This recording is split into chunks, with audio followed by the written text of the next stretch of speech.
name is Maria Villella. In this video, we'll be going through the ashtanga finishing poses. So in the finishing poses, it's a good idea to have a block, a strap, and some blankets. If you have neck issues particularly, you're definitely going to want to have some blankets. And because we'll be inverting and putting all of our body weight on our head or our neck, it's really important that you respect your body and pay attention and start to observe if you're really pushing down into your neck and your head and clenching up in the shoulders. If you wind up with a sore neck, then you know that you've done something wrong here. I'm going to be going through a bunch of ways to keep yourself safe while you're learning these finishing poses, but ultimately the responsibility lies with you. I'm not there to see what's happening, so you're going to have to really be your own teacher to a large extent. One thing to pay particular attention to is when we're doing shoulder stand, you want to make sure that the vertebra on the back of your neck, C7, the larger one that sticks out a lot, you want to make sure that that one isn't digging into the floor. If it is, then you definitely want to start using blankets 2 or 3. We'll go through that more. The finishing poses come at the end of the seated primary series, and you start to modify it along the way. So I'm going to be offering a bunch of modifications for the back bends, the shoulder stand, and the headstand, but always leave yourself some time to do finishing poses.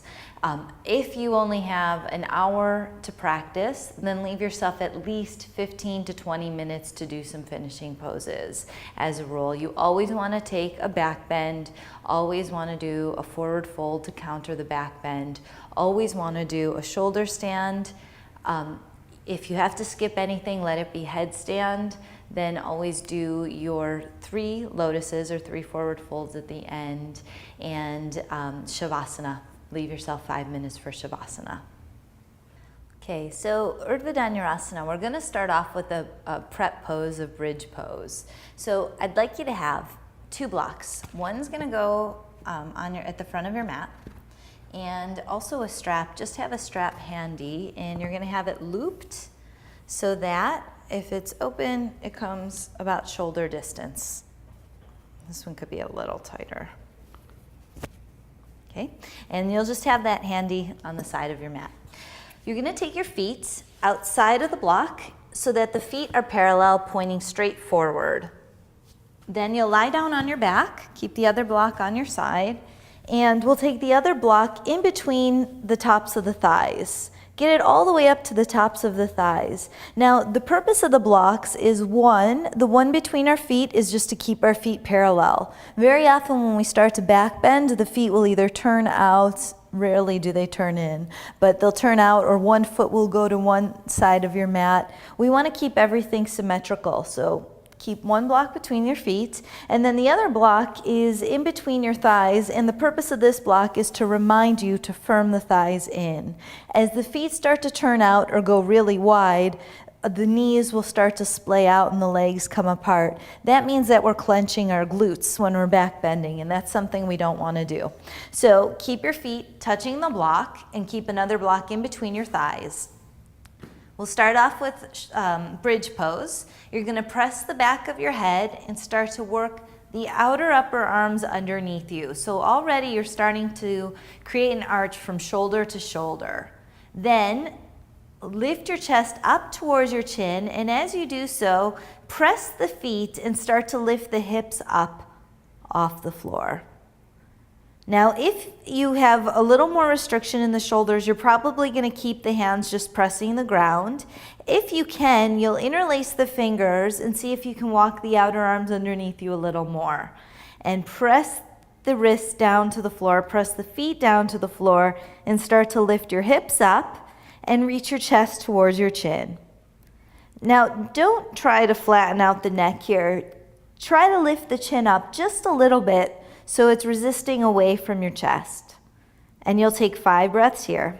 Spread the toes. It's 2, we'll call this 3.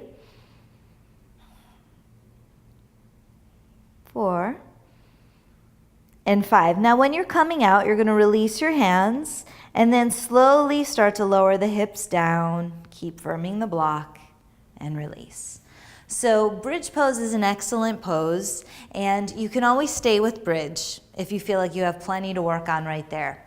If you want to start working on Urdhva Dhanurasana, then you're going to take your strap. The first modification for Urdhva Dhanurasana, we're going to keep the block between our feet and between our thighs, and then we're going to take the strap above the elbow crease, above the elbows. Okay, and I'll just move this tail of the strap away. Then you'll set your hands flat on the floor so that your fingertips are pointing towards your shoulders. And the idea here is as we come up, we want to start to squeeze the elbows in. So just like the thighs are firming in, we want to resist the elbows in away from the strap. So we're going to press the hands flat, press the feet flat, spread the toes, push down into your heels and start to lift the hips up. Then see if you can press down into your hands and lift up onto the top of your head. Now, when you're on your head, the efforts are to, of course, squeeze the block between the legs as we did in bridge, but also to try and loosen the strap. So squeeze the elbows in and pull the shoulders down the back as you press the feet down and lift the chest between the elbows. So for this variation, we'll just stay here for 5 breaths. It's 1, keep working the elbows in. 2, the thighs in. 3, chest through the elbows. 4, and 5. And then you'll lower down and take a few breaths rest here. So you can also stay with that modification, staying on the top of your head, and just take 3 rounds of the modification for Urdhva Dhanurasana. When you're ready, we'll go into the 3rd variation. We'll stay with our strap, keep the blocks where they are. Hands up by the ears, fingertips pointing to the shoulders. You'll press down into your hands, spread the toes, release them down to the floor, firm the thighs into the block, lift the hips up, then press up onto the crown of the head just as we did previously. Pull the shoulders down the back, elbows in, and then you start to come up, loosening the strap as you come up. So you squeeze the elbows in so much that the strap actually gets loose on the elbows. There's going to be a tendency to resist out into the strap. You don't want that. You want to squeeze the elbows in and make the strap loose. Urdhva Dhanurasana, 5 breaths. It's 1, 2, keep squeezing the block between your legs. 3, 4, and 5. And then you'll slowly lower down and rest.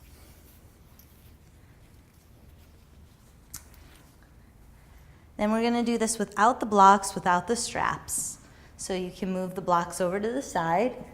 If you feel like you still need the blocks, you still need the straps, then you'll keep using them. Otherwise, you can try full Urdhva Dhanurasana. Just make sure you're being honest with yourself.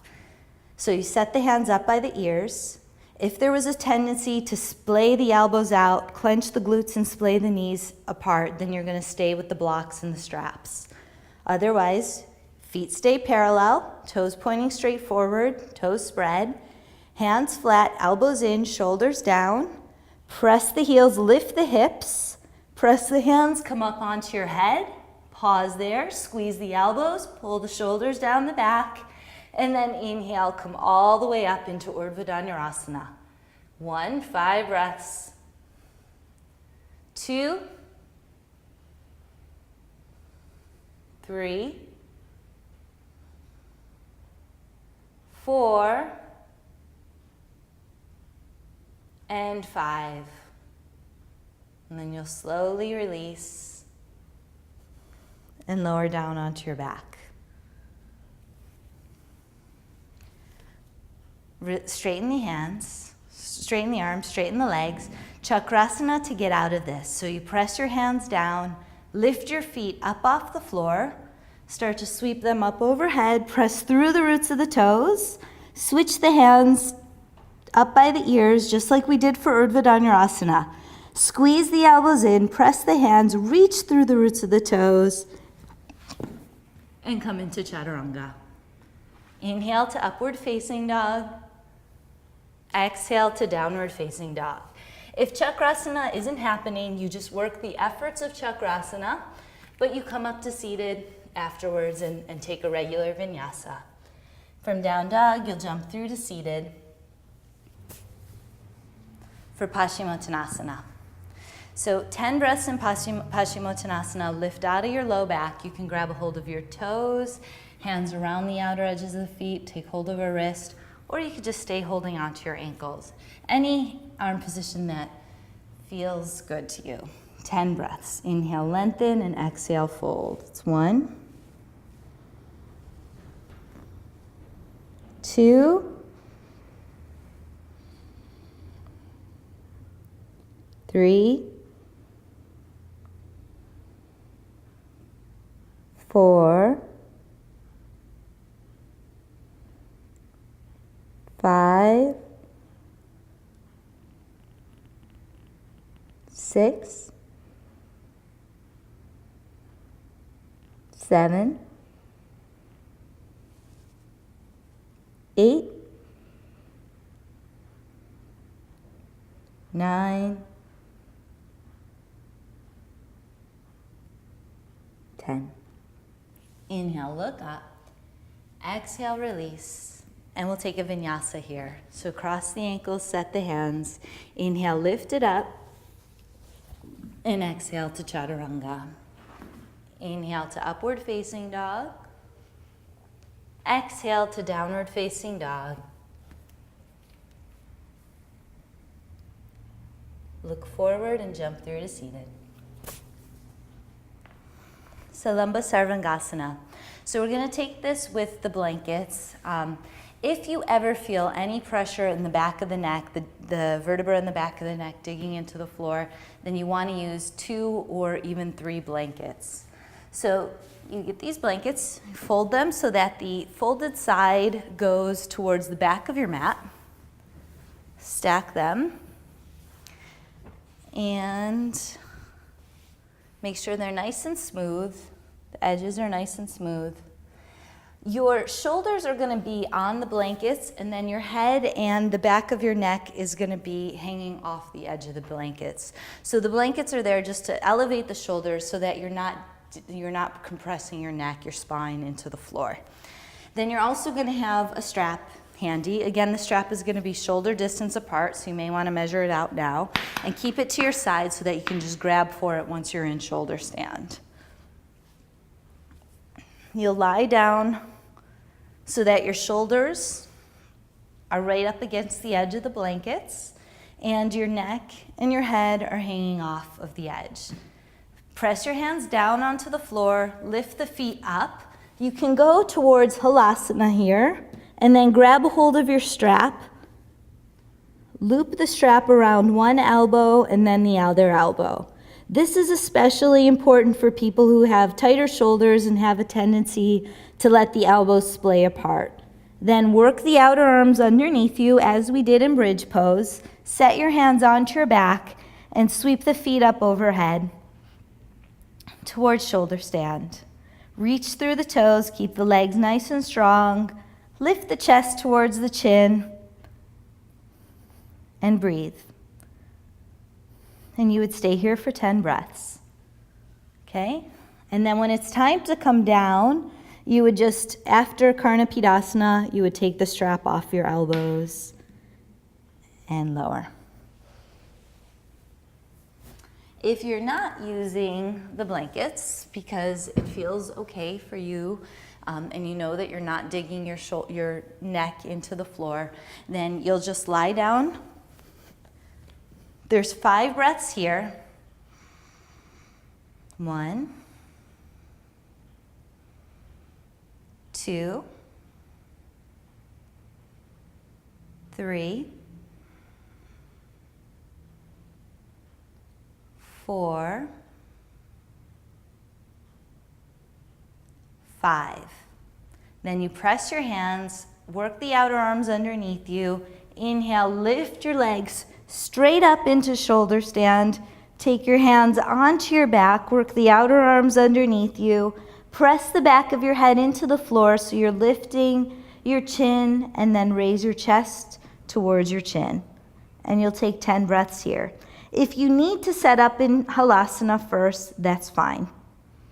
1, 2,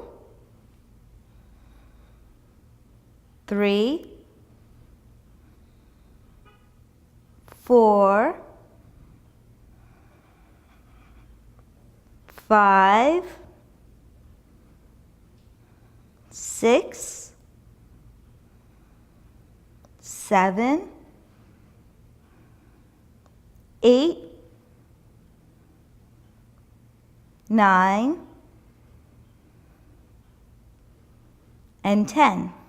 We'll hinge at the hips, lower the toes down to the floor, keeping the toes pointed. Interlace your fingers and straighten the arms for halasana. Keep lifting the hips up towards the ceiling. It's 1, 2, 3, 4,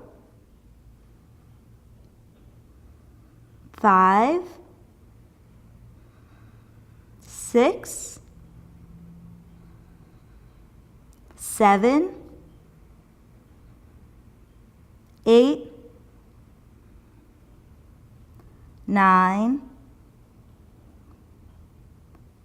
and 10. Karna Pidasana. Bend the knees, separate them, and either take them to the temples, or if you can reach towards your ears, you'll take your knees towards your ears and put pressure in. That's 1, 2, 3,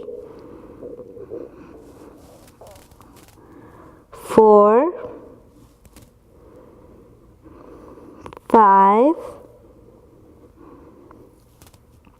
6, 7, 8, 9,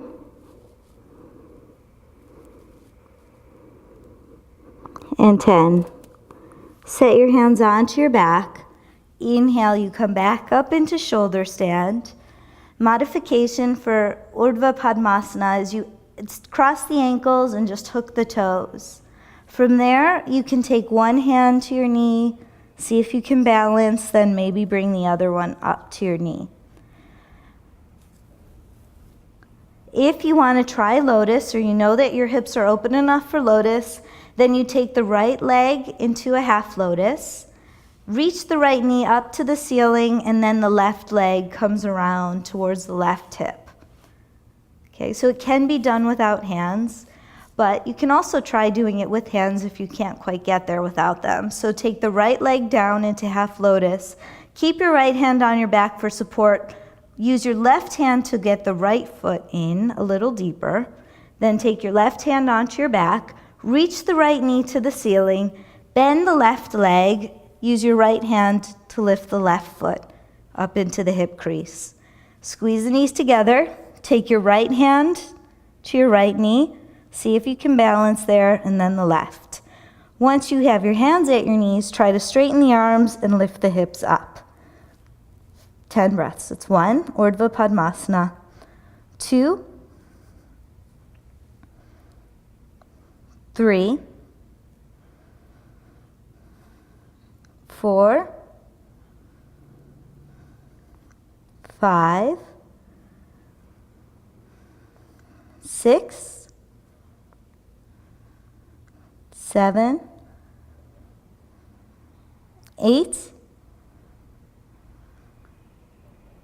9,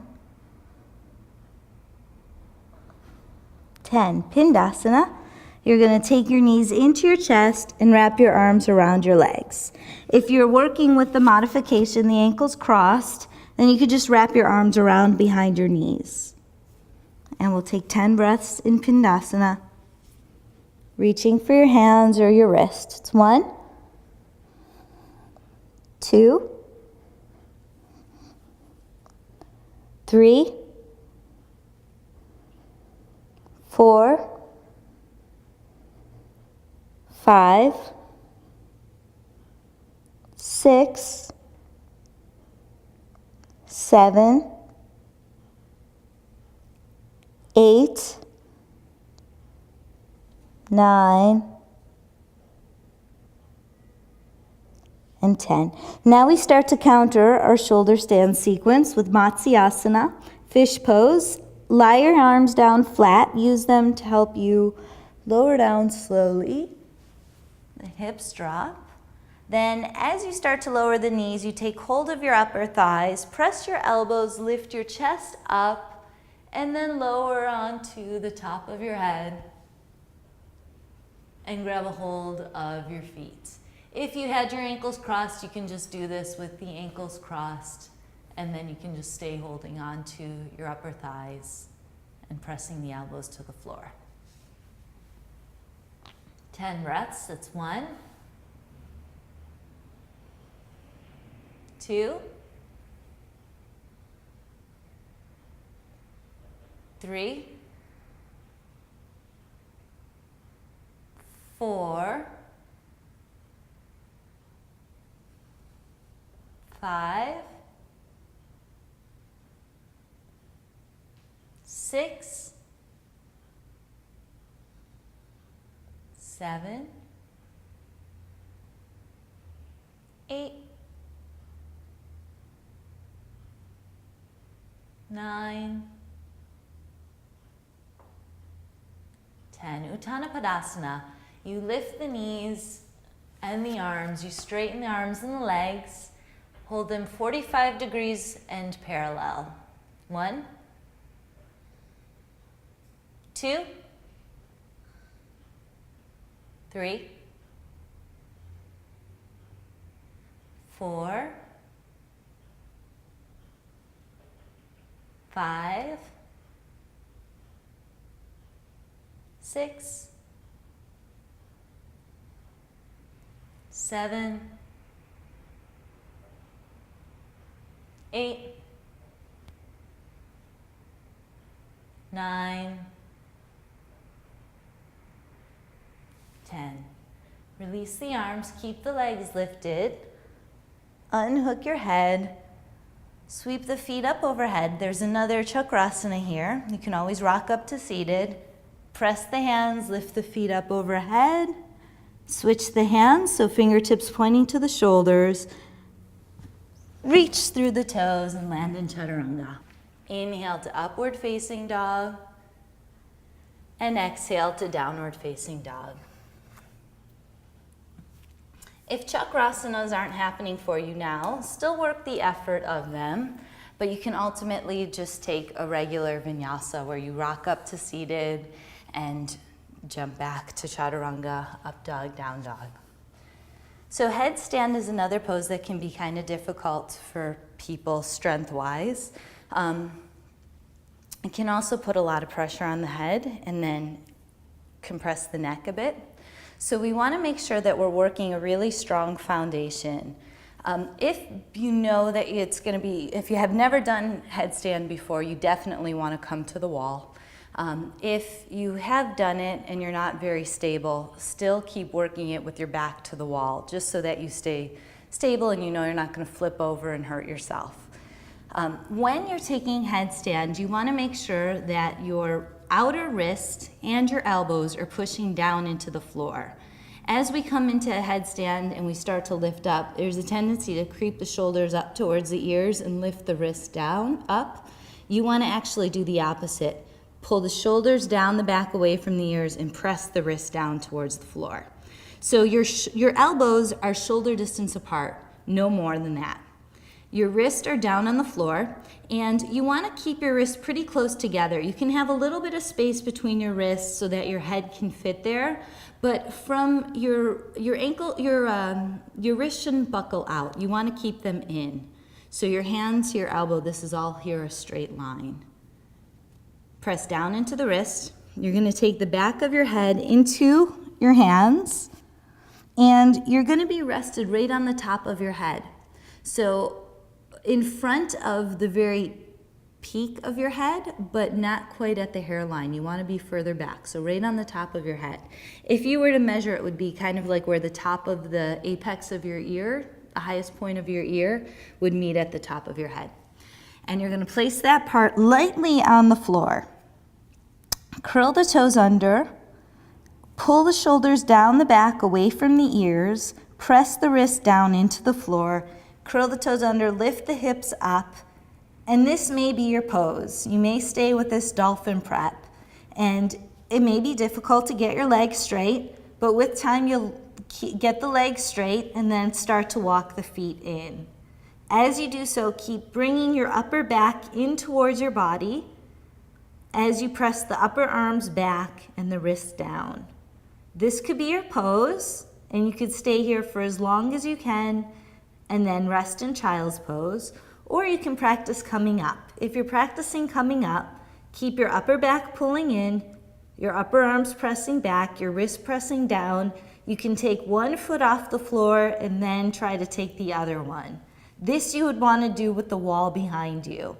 Find your balance here in this tucked position, and then from there you can slowly start to raise the legs up overhead. Stay steady and focused on one spot and reach through the toes.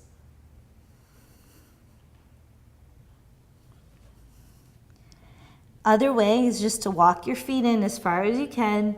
Keep your toes nice and pointed and slowly lift the legs up overhead, coming into Shirshasana. Press the wrists and the elbows, and you'll hold here for 25 breaths. Of course, you work up towards 25 breaths.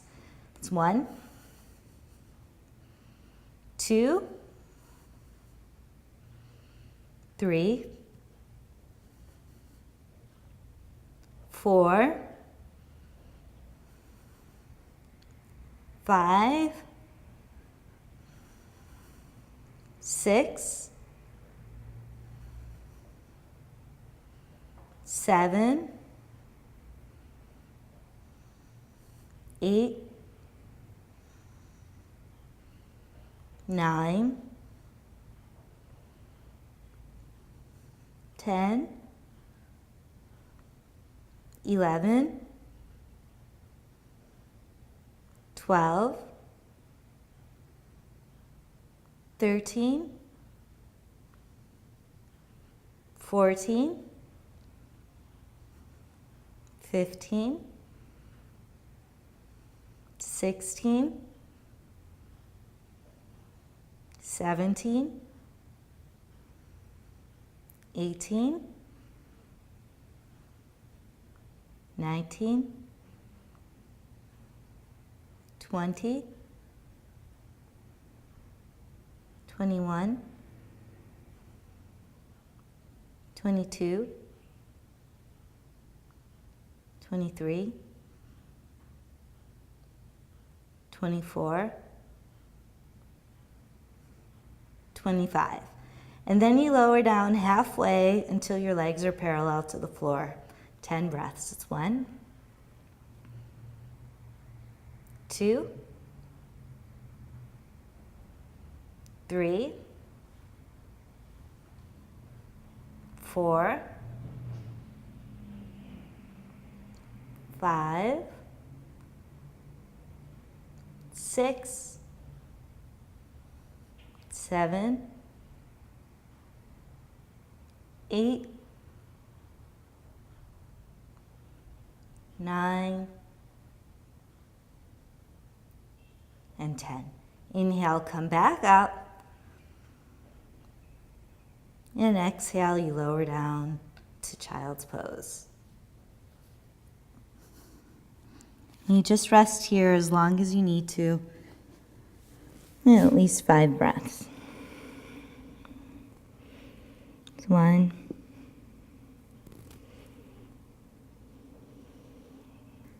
2, 3, 4,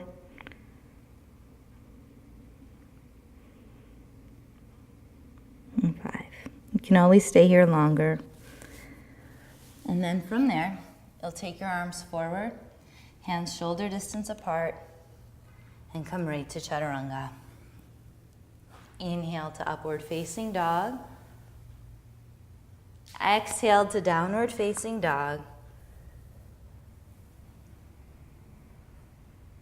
And from down dog, into the exhale, you'll jump through to seated.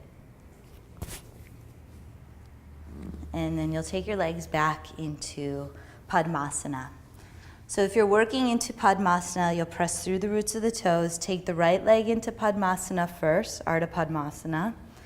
Then you'll take the left leg. So as I've explained in previous videos, you want to make sure that the ankles don't sickle here. Really press through the root of the big toe and try to bring the outer edge of the foot right up into the hip crease. Then once you have your legs in lotus, initially the knees may be kind of far apart. With time, you'll start to work the knees together. And working the knees together tightens up the lotus so that the feet come further around to the side. Then, in order to turn this into a Baddha Padmasana, you'll reach the left arm around and reach for your left toes. Reach the right arm around and reach for your right toes. If you can't quite make it to your feet, then you can use a strap here. So you'd hook the strap around the roots of the toes, and then you could take it around the other way to the other foot. And then just reach your hands to grab a hold of the feet. So you could either do it with one foot, or a lot of times we can get the first foot, but maybe not the second. So you'd loop the strap around the second foot and then hold on to it with your hand. Inhale, lift up, and exhale, fold. So no one should force themselves into lotus. If you're just working on opening up the hips, the next option is just to take left ankle in front of right with a seated cross-legged position, feet flexed, reach for your elbows, and you'd fold forward like this. Okay? So we'll take our Baddha Padmasana. Reach for your feet. Inhale, lift your chest up. Exhale and fold forward. And we'll take 10 breaths here. It's 1. See if you can keep the hips reaching down towards the floor. 2. 3. 4. 5. 6. 7. 8. 9. 10. Inhale, come up. If you were doing the cross-leg version, then you would switch the cross legs and do another 10 breaths on the other side. Next, index finger to thumb, hands, fingertips reaching out straight, arms nice and straight. Pull the belly in, lift the chest up. You can do this in full Padmasana, or if you need to, you just sit up on the blankets with your ankles crossed and do it in Sukhasana. 10 breaths here. It's 1, gaze down at the edge of the nose. 2, 3, it's an active meditation, so keep lifting the spine up. 4,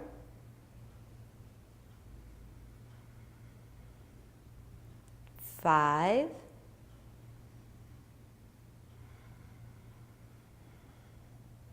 6,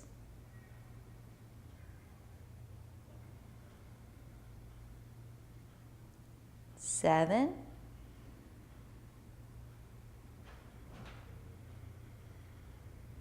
8,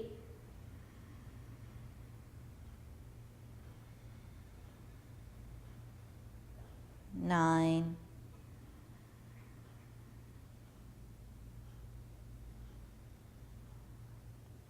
10. Utplati. Again, this you can also do with your ankles crossed and the toes on the floor. Otherwise, you set the hands slightly in front of the hips, lift your knees up, and then you're going to lift the hips up as well. Look straight forward. It's 1, 2, 3, 4, 5, 6, 7, 8, 9, and 10. Okay, so from there is a vinyasa. So 2 ways you can approach the vinyasa. One, you lift your hips up, bring your hands forward, squeeze the elbows in, so you're actually going to rest your body weight on your elbows, and then lift the knees up, undo the legs, and then come to chaturanga. Inhale, up dog, and exhale, down dog. The full way, full vinyasa, you don't actually do that little cheat, but it's a really good thing to practice just to learn how to undo your legs from lotus and shoot them back to chaturanga.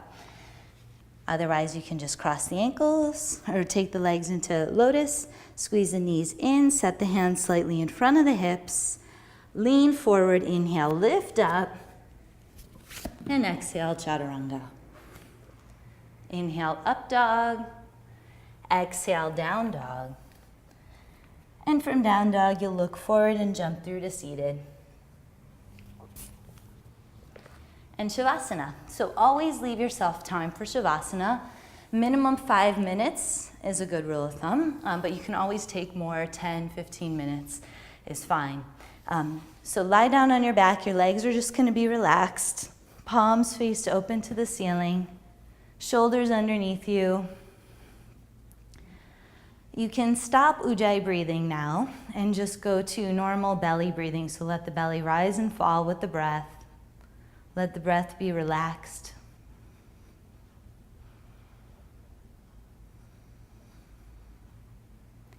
And just start to release all the muscles in the body.